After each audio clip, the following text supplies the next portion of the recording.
Pengertian sistem hukum. Sistem adalah suatu susunan atau tatanan yang teratur, suatu keseluruhan yang terdiri atas bagian-bagian yang terkait satu sama lain, tersusun menurut suatu rencana atau pola untuk mencapai suatu tujuan. Hukum adalah merupakan suatu sistem, artinya bahwa hukum itu adalah aturan-aturan dalam hidup bermasyarakat yang merupakan suatu susunan yang terdiri dari bagian-bagian yang terkait satu dengan yang lainnya. Macam-macam sistem hukum terdiri dari 1.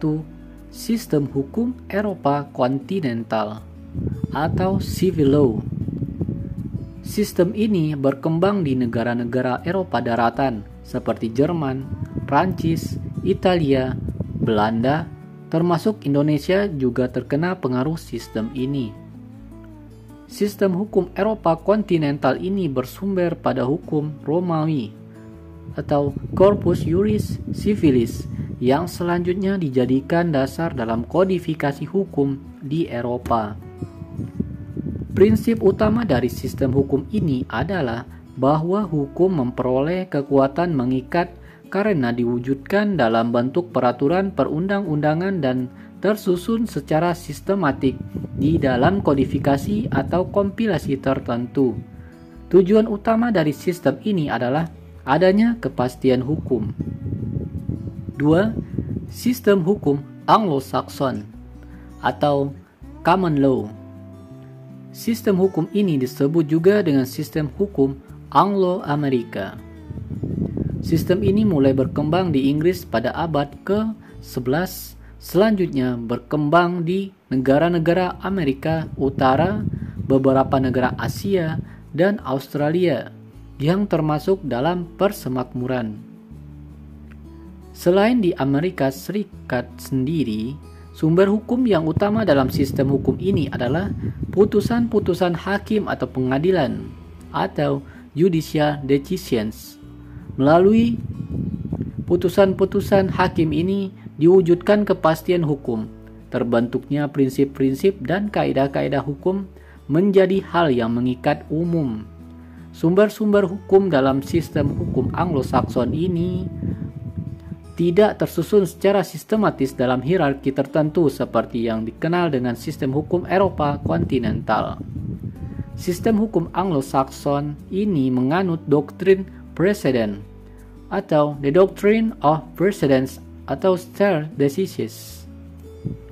Doktrin ini menyatakan bahwa hakim dalam memutus suatu perkara harus mendasarkan putusannya pada prinsip hukum yang sudah ada dalam putusan hakim sebelumnya dari perkara yang sejenis. Tidak ada putusan hakim yang lain dari putusan yang ada sebelumnya. 3. Sistem hukum adat. Sistem ini hanya dikenal dalam lingkungan kehidupan sosial di Indonesia dan negara-negara Asia lainnya. Sistem hukum adat bersumber pada peraturan-peraturan yang tidak tertulis, yang tumbuh dan berkembang dan dipertahankan dengan kesadaran hukum masyarakatnya. Hukum adat bertipe yang bersifat tradisional dan berpangkal dari kehendak nenek moyang. Dan yang terakhir, sistem hukum Islam. Sistem hukum Islam adalah sistem hukum yang mendasarkan kepada agama Islam. Sistem ini pada awalnya berkembang pada masyarakat Arab, yakni pada awal keberadaan agama Islam. Selanjutnya sistem hukum ini berkembang ke negara-negara di Asia, Afrika, Eropa, dan Amerika sesuai dengan perkembangan agama Islam dan pembentukan negara yang berasaskan agama Islam. Sumber hukum Islam adalah sebagai berikut. 1. Quran, yaitu kitab suci dari kaum muslimin yang diwahyukan oleh Allah kepada Nabi Muhammad Rasul Allah dengan perantaraan malaikat Jibril. 2. Sunnah Nabi adalah cara hidup dari Nabi Muhammad atau cerita atau hadis mengenai Nabi Muhammad. 3. Ijma adalah kesepakatan para ulama besar tentang suatu hal dalam cara bekerja atau cara berorganisasi. 4. Qiyas adalah analogi dengan mencari sebanyak mungkin persamaan antara dua kejadian. Cara ini dapat jelmakan melalui metode ilmu hukum yang berdasarkan deduksi.